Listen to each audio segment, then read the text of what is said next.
¿Qué estás haciendo? Estoy estudiando, tengo que examen mañana, cuidado. ¿Ya te estoy haciendo ahora? ¿Qué es eso?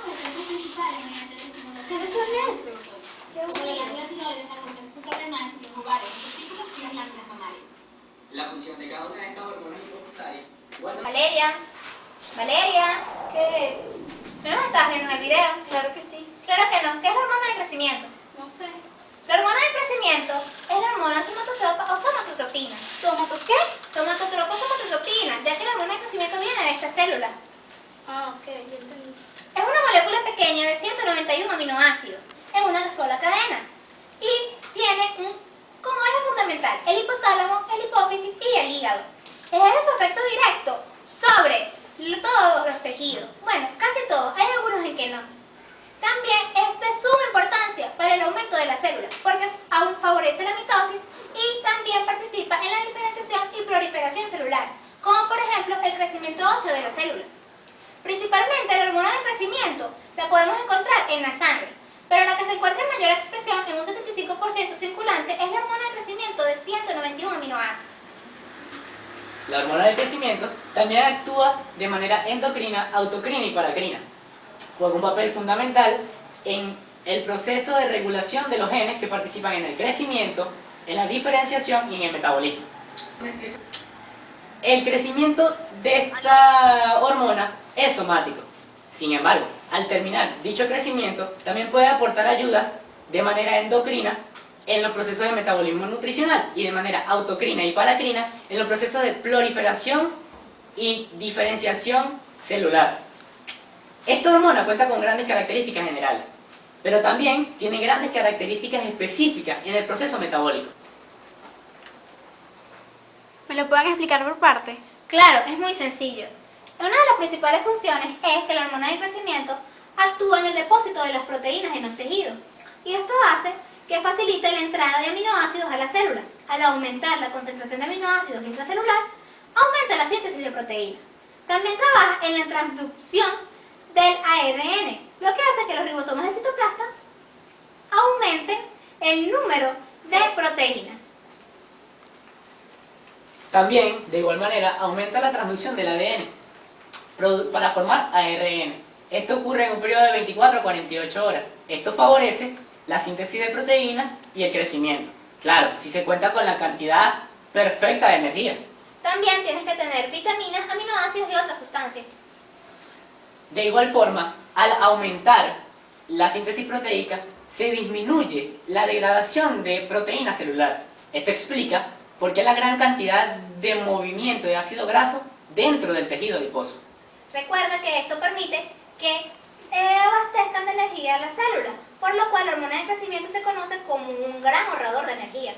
La segunda gran función de las hormonas de crecimiento es la liberación de ácidos grasos del tejido adiposo. Al liberar los ácidos grasos del tejido adiposo y estos llegar a los líquidos corporales, es mucho más fácil que los ácidos grasos se conviertan en acetilcoenzima A, haciendo que su utilización en el organismo sea con mayor facilidad. De igual forma, también sirve en la utilización de las grasas, porque incrementa la masa corporal magra. No debes olvidar que el proceso de movimiento de los ácidos grasos dentro del tejido adiposo dura horas, mientras que el proceso de síntesis proteica dura solamente minutos. También podemos decir que la hormona de crecimiento tiene un efecto cetógeno. ¿Qué es cetógeno? Cetógeno es que cuando está bajo influencia de grandes cantidades de esta hormona, se aumenta la cantidad de sustancia, o sea, del ácido graso que debemos mover dentro del tejido adiposo. Esto hace que el hígado forme parte, creando el ácido acetoacético, liberándolo en los líquidos corporales. Es muy fácil. Ya va, tengo que tomarme algo. La hormona de crecimiento presenta múltiples efectos en el metabolismo de los hidratos de carbono. Disminuye la captación de glucosa en los tejidos músculo esquelético y tejido adiposo. Aumenta la producción hepática de glucosa y aumenta la producción de insulina. Esto obedece a una resistencia de la insulina por parte de la hormona de crecimiento, que disminuye los efectos de esta hormona, que más bien aumenta la captación de glucosa en esos tejidos músculo esquelético y tejido adiposo. disminuye esta producción hepática de glucosa y todo esto produce un incremento en las secreciones insulínicas. Gracias a esto, se dice que esta hormona es diabetógena, por lo que un aumento exagerado en esta hormona daría un descontrol en el metabolismo muy similar al de los pacientes con diabetes tipo 2, es decir, pacientes diabéticos no insulino dependientes. La hormona de crecimiento estimula el crecimiento del cartílago y del hueso. Aunque esta hormona estimula el depósito de proteínas y el crecimiento de casi todos los tejidos del organismo, su función más evidente es el crecimiento del esqueleto, debido a las múltiples acciones que ésta ejerce en el hueso, entre los que se destacan el aumento del depósito de las proteínas por la acción de las células condrocíticas y osteoblásticas y osteogénicas, la mayor velocidad de reproducción celular y a un efecto que se basa en la conversión de los condrocitos a células osteogénicas. Es decir, que en estas se depositan el hueso nuevo. Existen dos mecanismos que te explican el crecimiento óseo. El primero de ellos se basa en la respuesta ante el estímulo de la hormona de crecimiento, donde la longitud de los huesos largos se alarga en el cartílago epifisiario. La epífisis se encuentra separada de la diáfisis. Y en este mecanismo de crecimiento, lo principal es que se produce el depósito de cartílago nuevo, que continúa a la formación de hueso nuevo. En la adolescencia, el cartílago epifisiario disminuye, es decir, que ya cuando estamos en la adolescencia no tenemos cartílago epifisiario adicional, es decir, es necesario para el crecimiento de los huesos largos. El segundo mecanismo consiste en que los osteoblastos del periósteo óseo y algunas cavidades óseas depositan hueso nuevo en las superficies del viejo, y los osteoclastos lo que hacen es eliminar este hueso viejo. Cuando el ritmo de oposición supera al de resorción, el grosor aumenta. La hormona de crecimiento tiene un potente efecto estimulante para los osteocitos. En consecuencia, el grosor del hueso aumenta por toda la vida, bajo los efectos de la hormona de crecimiento. Y este es el caso de los huesos membranosos. Uno de los ejemplos es que a veces se estimula el crecimiento de los huesos de la mandíbula, incluso después de la adolescencia, por la prominencia de la barbilla y de los dientes superiores. Eso es demasiada información para mí. Pero espera, ¿dónde vas? Todavía no hemos terminado. Espera, pero espera. Falta mucho tema.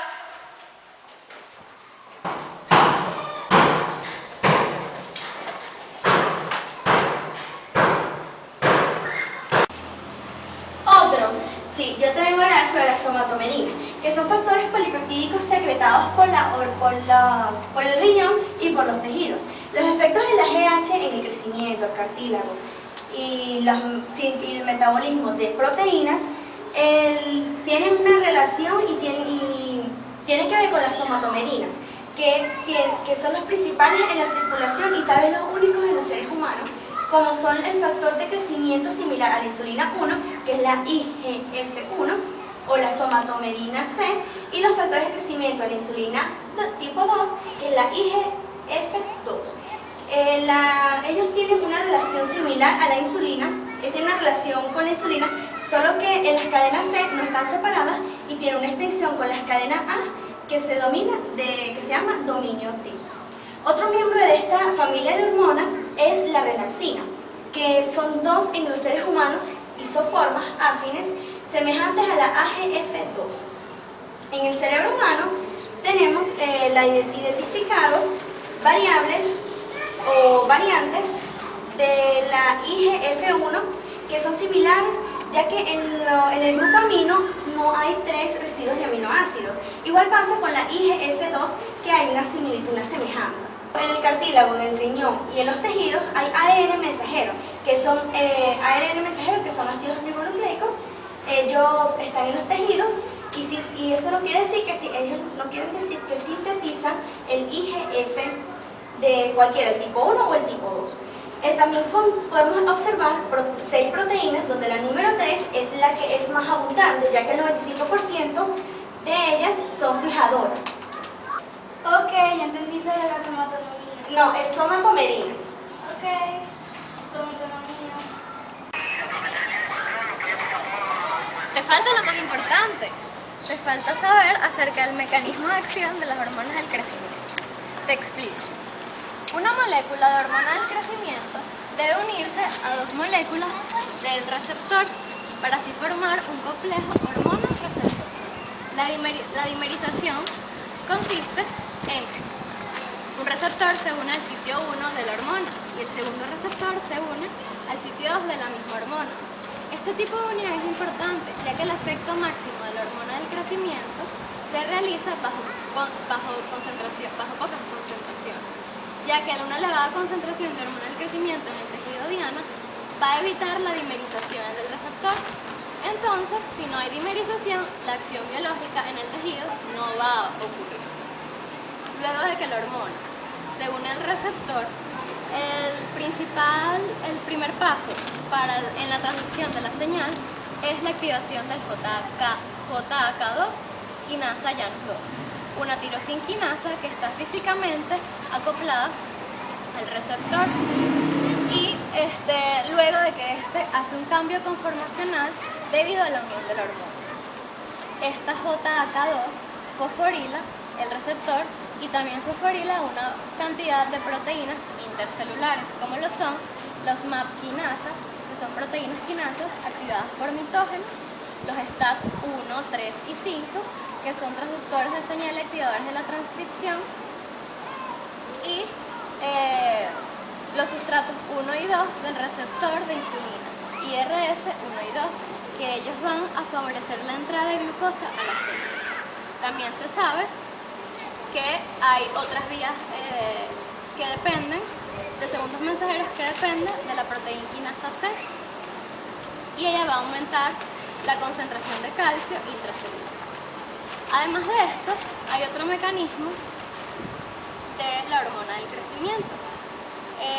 En las membranas celulares existen diversos tipos celulares donde puede ocurrir la internalización de la hormona, la internalización de la hormona y el receptor a la célula, tras el paso de vesículas, vacuolas y membrana nuclear.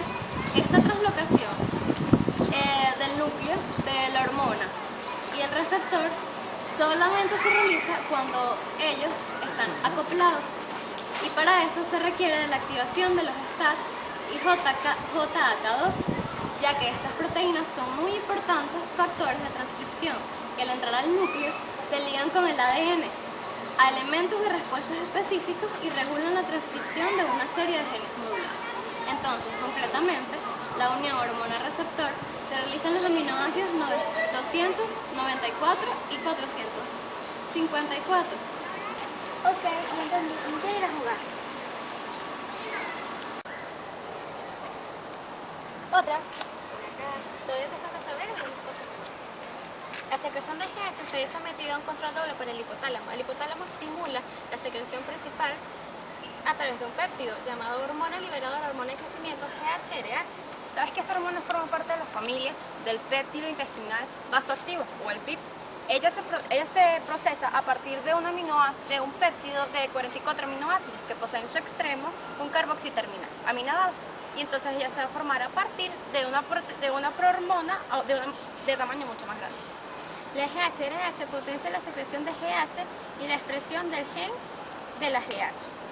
El hipotálamo inhibe la síntesis hipofisaria de la GH y su liberación mediante el péptido somatostatina. La somatostatina inhibe la liberación de GH y la TSH en la adenohipófisis. Sabes que la secreción también de la GH está regulada por lo que es la grelina, que se produce en el estómago, pero también forma parte expresada de lo que es el hipotálamo. Ella se va a encargar de aumentarte el apetito y así poder adquirir todos esos nutrientes para que tú puedas crecer. Ella va a coordinar todos estos procesos. Luego lo que es el estímulo de retroalimentación negativa sobre las somatotropas va a depender de la IGF-1 y la GH va a estimular lo que es la producción hepática de la IGF-1, que ella se va a encargar entonces de inhibir la secreción y producción de lo que es de esta hormona de crecimiento. Además, la GH ejerce una retroalimentación negativa sobre la liberación de la GHRH por un circuito de retroalimentación corto. La GH va a aumentar la liberación de somatostatina. La secreción de GH muestra un prominente ritmo diurno, de forma que las secreciones máximas se producen en la primera hora de la mañana antes de despertar. Y sabes que su secreción se estimula durante el sueño, o sea, por el sueño de las ondas lentas cuando tú puedes dormir. Valeria, Valeria, ¿estás aquí? Valeria, ¿no entendiste? Vale. El crecimiento se activa en las primeras 6 horas de sueño. no, se activa en las primeras 2 horas.